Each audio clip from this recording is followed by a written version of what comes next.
Belum sah nikah, Natalie Holzer minta jatah ke Faris. Natalie Holzer tak segan meminta jatah ini ke sang kekasih, Faris.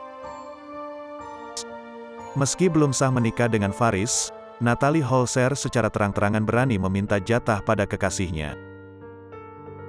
Baru-baru ini Natalie Holzer belak-belakan jatah belanja bulanan dari Faris. Permintaan belanja bulanan itu dilontarkan Natalie Holzer saat Faris membawakan hadiah mainan untuk Atzam.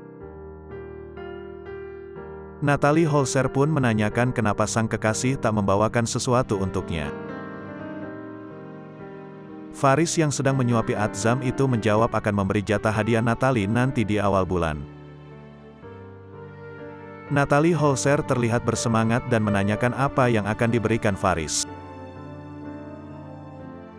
Apa, tanya Natalie Holzer. Faris yang masih fokus menyuapi Atzam menjawab akan mengajak Natalie Holzer belanja baju. Belanja aja, belanja baju, ucap Faris. Natalie Holzer langsung meminta Faris untuk mengajaknya belanja bulanan ketimbang belanja baju. Belanja bulanan deh, kata Natalie tampak menawar pemberian Faris. Faris pun tampak menyetujui permintaan Natalie Holzer.